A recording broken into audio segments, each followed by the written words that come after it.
பாம்பு, சனி, ராகு, கேது இதெல்லாம் இருந்தீங்கன்னா அந்த கர்ப்பகிரகத்துக்கு அந்த தெய்வத்துக்கு கர்ப்பகிரகம் கிடையாது.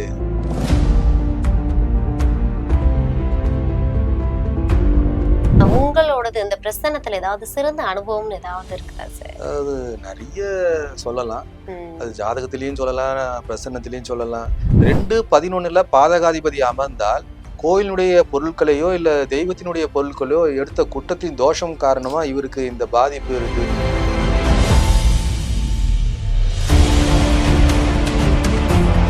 நடைபெறுகின்ற தசாவும் அந்த புத்தகத்துல இருக்கிற தசாவும் ஒன்னா மேட்ச் ஆகுது. ஒவ்வொரு ராசிக்குமே ஆண் ராசி பெண் ராசின்னு அப்படியே ஒன்னா வரும். அப்படி போட்டிருக்கும் போது ராகுவும் கேதுவும் பெண் ராசியில தான் அமர்ந்திருந்தாரு.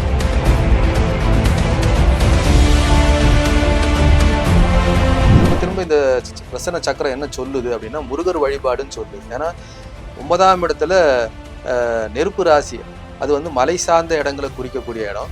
இன்னை வரைக்குமே அந்த விராலிமலை முருகன் கோயில்ல மாலை நேரங்கள்ல பக்தர்களுக்கு எல்லாருக்குமே சுருட்டு கொடுக்குற பழக்கம் இன்னை வரைக்குமே இருக்கு.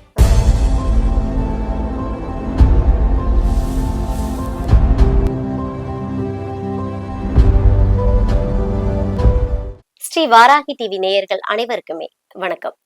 நம்ம ஒவ்வொரு பதிவுலையும் ஆன்மீகம் சார்ந்த நிறைய தகவல்களை உங்களுக்காக கொடுத்துட்டு இருக்கோம். அந்த விதத்துல இன்னைக்கும் பல தகவல்களை நம்ம கூட தர்றதுக்காக இணைஞ்சிருக்கிறாங்க பிரசன்ன ஜோதிட ஆச்சாரியா ஆனந்தவேல் சார். அவங்கதான். வணக்கம் சார். நேயர்கள் அனைவருக்கும் வணக்கம். இந்த குலதெய்வ வழிபாடுல குலதெய்வம் எங்க இருக்கு, எப்படி இருக்காங்க அப்படின்றதெல்லாம் அவங்களால சொல்ல முடியுதுல்ல. சோ அவங்க கர்ப்ப கிரகத்தோட இருக்கிறாங்களா இல்லையா, இந்த மாதிரியான விஷயங்களை அவங்களால சொல்ல முடியுமா? ஏன்னா நிறைய இடங்கள்ல பாத்தீங்கன்னா ஏதாவது ஒரு மரமா இருக்கும், இல்ல சின்ன சிலையா இருக்கும், இந்த மாதிரியான நிறைய விஷயங்கள் இருக்கும். அப்படி இருக்கிறப்போ அதெல்லாம் அவங்களால துல்லியமா சொல்ல முடியுமா? கண்டிப்பா கண்டிப்பா. இப்ப பாத்தீங்கன்னா அந்த உதயத்துல சுபகிரகங்கள் தொடர்பு பெறும்போது, கிரகங்கள்னும் பொழுது புதன், குரு, சுக்கிரன், வளர்பிறை சந்திரன் இருக்கும்போது அந்த குலதெய்வம் ஆகட்டும், காவல் தெய்வம் ஆகட்டும், அந்த தெய்வங்களுக்கெல்லாம் கர்ப்பகிரகங்கள் இருக்குன்றது அர்த்தம். இதையே உதயத்துல பாம்பு, சனி, ராகு, கேது இதெல்லாம் இருந்தீங்கன்னா அந்த கர்ப்பகிரகத்துக்கு அந்த தெய்வத்துக்கு கர்ப்பகிரகம் கிடையாது. அது நடைபாதையில இருக்கிற தெய்வங்களா இருக்கும், ஓப்பனா இருக்கும். அந்த தெய்வங்கள் வெட்ட வெளியில ஓப்பனா அமர்ந்திருக்கும் இப்படின்றத நம்ம சொல்றோம். இப்ப நிறைய கோயில், அம்மன் கோயிலே அந்த அம்மாவுக்கு மேல கூரை மட்டும் தான் வச்சிருப்பாங்க. இப்போ ஒரு சில கோயில்ல பாத்தீங்கன்னா முண்டக கன்னி அம்மன் மயிலாப்பூர்ல ஒரு சில தெய்வங்கள்லாம் மேல கோபுரம் எழுப்பாதீங்க, கூரையிலேயே இருக்கட்டும்னு சொல்லுவாங்க. நிறைய அது மாதிரி. இப்ப ஐயனார்லாம் பாத்தீங்கன்னா வெட்ட வெளியில நல்லா உயரமா இருப்பாரு. ஸோ இந்த மாதிரி இதெல்லாம் என்ன சொல்ல வருதுன்னா அந்த உதயத்துல பாம்பு, ராகு, சனி, கேது இதெல்லாம் இருக்கும்பொழுது அந்த அந்த தெய்வங்களுக்கெல்லாம் கர்ப்பகிரகம் கிடையாது அப்படின்னு நம்ம சொல்றோம். நாம குலதெய்வம் சார்ந்து எல்லா விஷயங்களையுமே சொல்ல முடியும்.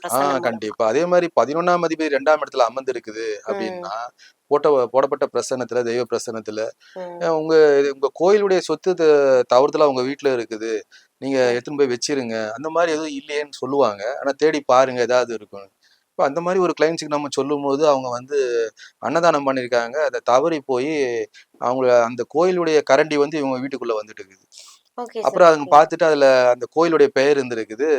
அந்த அப்புறம் அதை எடுத்துன்னு போய் அங்க போய் எடுத்துன்னு போய் வச்சுட்டாங்க, கோயிலுக்குள்ள போய் வச்சுட்டாங்க. தவறு செய்யற செயல்களை கூட உங்களால அதெல்லாம் சொல்ல தாராளமா சொல்லலாம். அந்த 11ஆம் 2ஆம் இடத்துல இருந்தா கோயிலுக்கு சொந்தமான பொருள் ஏதோ உங்க வீட்டுல இருக்குது, அதை நீங்க எடுத்துன்னு போய் வச்சிருங்க அப்படின்னா அது தேடி பார்த்த பிறகு ஆமா அன்னதானம் பண்ணும்போது கரண்டி மாறி வந்துட்டு இருக்குது. ஏன்னா குலதெய்வத்துக்கு அந்த கோயிலுக்கு எல்லாம் நன்கொடை கொடுக்கும்போது அதுல பெயர் போட்டு வச்சிருப்பாங்க. இப்ப ஐயனார், மாடசாமி இந்த மாதிரி அந்த கோயிலுடைய பெயரை அந்த இதுல அந்த பாத்திரத்துல பதிவு வச்சிருப்பாங்க. டோனர்ஸ் கொடுக்குறவங்க அதை பண்ணி வச்சிருப்பாங்க மாறிடாம. அந்த மாதிரி நிறைய அந்த மாதிரி கிளைண்ட்ஸ் மறுபடியும் எடுத்துன்னு போய் வச்சதுக்கு அப்புறம் மறுபடியும் அவங்க சிறப்பாயிருவாங்க. ஸோ இதெல்லாம் அந்த பிரசனத்துல அது சொல்லும். Okay sir. Okay sir. இப்போ நிறைய விஷயங்கள் குலதெய்வம் சார்ந்தும் சாமக்கோள் சார்ந்தும் நிறைய விஷயங்கள் நீங்க சொன்னீங்க. உங்களோடது இந்த பிரசன்னத்துல ஏதாவது சிறந்த அனுபவம்னு ஏதாவது இருக்குதா சார்? அதாவது நிறைய சொல்லலாம். அது ஜாதகத்திலயும் சொல்லலாம், பிரசன்னத்திலயும் சொல்லலாம். அது மாதிரி ஒரு நண்பர் வந்தாரு. அவரு வாடிக்கையாளர் தான். அவரு திருமணமாகி 25 ஆண்டுகளாவது மனைவி பிரிஞ்சுதான் வாழுறாரு, குழந்தை இல்லை.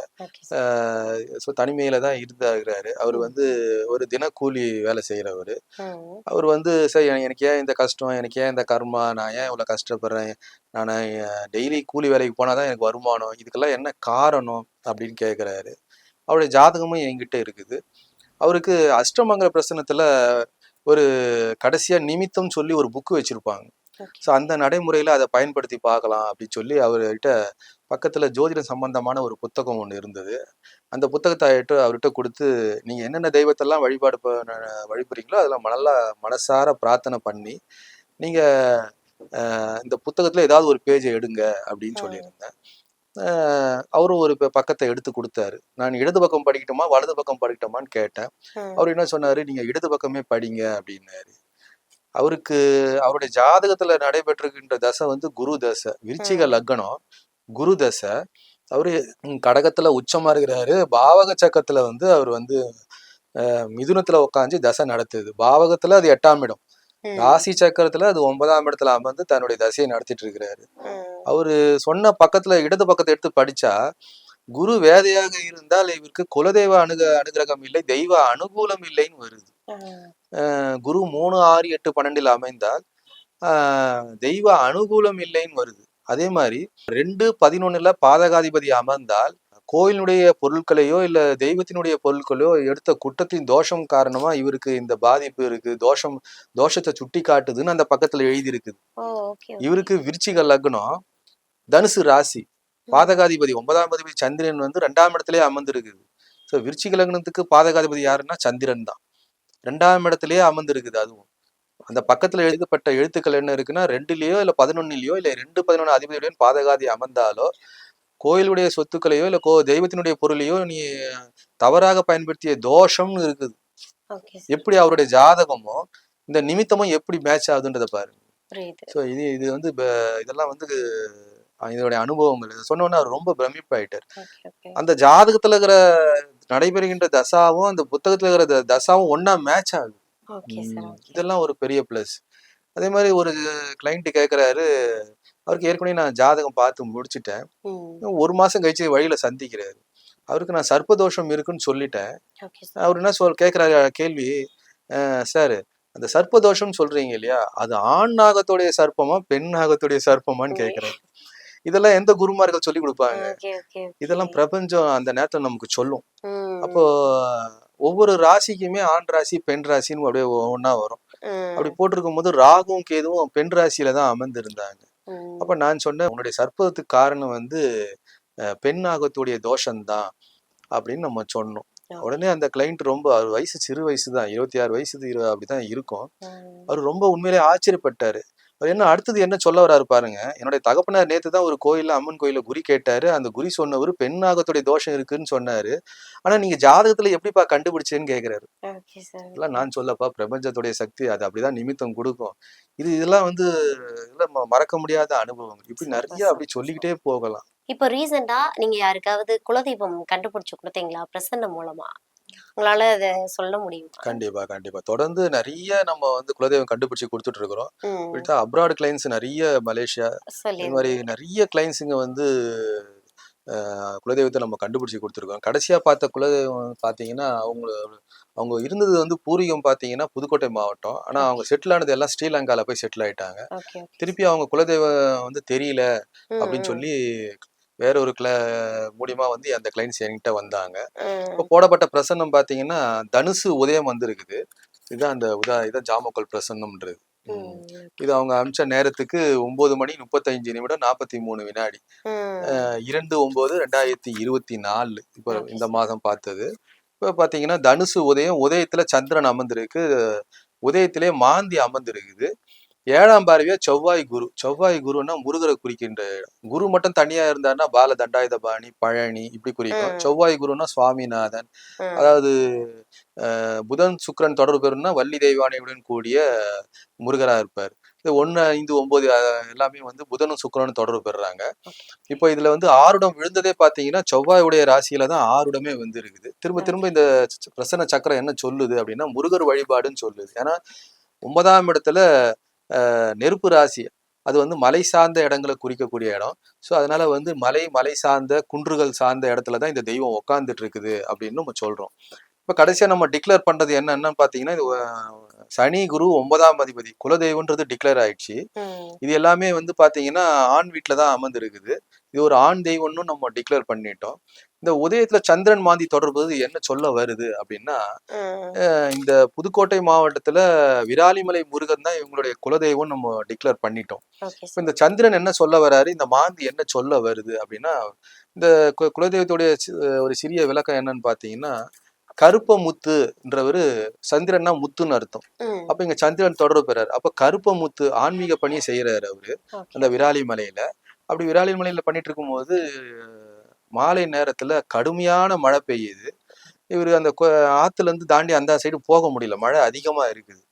அப்போ முருகர் மாறு இடத்துல வராரு, வயதான தோட்டத்துல வராரு. அப்ப இவரு இந்த கருப்ப முத்துன்றவர் என்ன பண்றாருன்னா, அந்த குளிர் தாங்க முடியாம சுருட்டு எடுத்து பத்த வைக்கிறாரு. இவரு முருகர் மாறு வேடத்துல வராரு. என்ன பெரியவரே, உங்களுக்கும் குளிர் எடுக்குதா, இந்தாங்க நீங்களும் சுருட்டு புடிங்க அப்படின்னு சொல்லி கையில கொடுக்குறாரு. முருகரும் அந்த சுருட்டை இழுக்கிறாரு. ஒரு கட்டத்துல அந்த கருப்ப மூத்துவ இந்த ஆத்தங்கரையில இருந்து அந்த ஆத்தங்கரைக்கு கொண்டு வந்து விட்டுறாரு. அப்ப இவரு கோயில் பணிக்காக, ஆன்மீக பணிக்காக உள்ள போறாரு. முருகர் கோயில் அந்த கருவறைக்கு முன்னாடி சுருட்டு எரிஞ்சிட்டே இருக்குது. இவரு ரொம்ப ஆச்சரியப்பட்டு போய் ஊர் மக்கள் எல்லாம் கூப்பிடுறாரு. என்கிட்ட வயதான முதியவர் வந்து முருகர் வேடத்துல வந்திருக்கிறாரு. இப்ப கருவறைக்கு முன்னாடி சுருட்டு எரிஞ்சிட்டு இருக்கு பாருங்கன்னு ஊர் மக்கள் எல்லாம் கூப்பிடுறாங்க. இன்னைய வரைக்குமே அந்த விராலிமலை முருகன் கோயில்ல மாலை நேரங்கள்ல பக்தர்களுக்கு எல்லாருக்குமே சுருட்டு கொடுக்குற பழக்கம் இன்னைய வரைக்குமே இருக்கு. ஓ! என்ன ஒரு ஆச்சரியம் பாருங்க. இந்த இந்த இடத்துல ச தனுசு உதயம், அங்க மாந்தி அமர்ந்திருக்கு. மாந்தின்னா அசைவ படையல்னு அர்த்தம். அப்போ ஓகே சார். இந்த ஒரு சில குலதெய்வம், காவல் தெய்வத்துக்கெல்லாம் சுருட்டு, பிராந்தி இந்த ஆ. மாதிரி எல்லாம் வைக்கிறதுலாம் இந்த மாந்தியை குறிக்கிறது. ஓகே, அப்போ ஓகே. இந்த மாந்தி அதை தான் சொல்ல வருது. அப்போ புதுக்கோட்டை இப்போ இது நடந்த சம்பவங்கள் வந்து நீண்ட கால சம்பவங்கள் இது. ஓகே. புதுக்கோட்டை ஆண்ட மகாராஜா என்ன சொல்றாரு, இது ஊக்குவிக்கிறதா இருக்குது.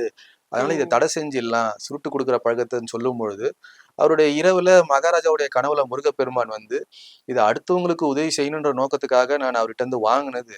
அதனால ம். இந்த பழக்கத்தை நிறுத்த வேணாம், இது தொடரட்டும்னு சொல்லி கனவுல முருகப்பெருமான் சொன்னதுக்கு இணங்க, இன்றைய வரைக்குமே விராலிமலை முருகன் கோயில்ல ஆறுமுகத்தோட இருப்பார் அவரு. வள்ளி தெய்வானையுடன் கூடிய முருகப்பெருமான் இன்னைய வரைக்குமே மாலை நேரங்கள்ல அவருக்கு சுருட்டு படைக்கிற பழக்கம் இருக்கு. சுருட்டை தான் பக்தர்களுக்கு தானமா கொடுக்குறாங்க. அதை பக்தர்கள் அவங்களுடைய பூஜை அறையில வச்சுக்கிறாங்க. ஸோ வந்து இதுதான் அந்த பிரசனத்துடைய வெற்றி. சூப்பர் உம் சார். இதை சூப்பர். ஆய்வு பண்ண கிழமை பார்த்தீங்கன்னா செவ்வாய்க்கிழமை. ஓ! ஓகே, திரும்ப ஓகே. திரும்ப இந்த செவ்வாய் வந்து வந்து உட்காருது. Okay, okay, okay. ஸோ இதுதான் இந்த குலதெய்வத்துடைய வெற்றி. சூப்பர், அது சூப்பர். ரொம்ப சந்தோஷம் அடைஞ்சாங்க அந்த வாடிக்கையாளர். சார், மக்களுக்கு தேவையான நெறைய நல்ல விஷயங்கள நம்மகிட்ட பகிர்ந்துக்கிட்டீங்க. கண்டிப்பா வந்து குலதெய்வத்த வந்து யாருமே வந்து மறந்துறக்கூடாது, கண்டிப்பா. வழிபடணும் அப்படின்னு சொல்லிட்டு ரொம்ப சூப்பரா சொல்லியிருக்கீங்க சார். ரொம்ப நன்றி சார். வணக்கம்மா, வணக்கம்.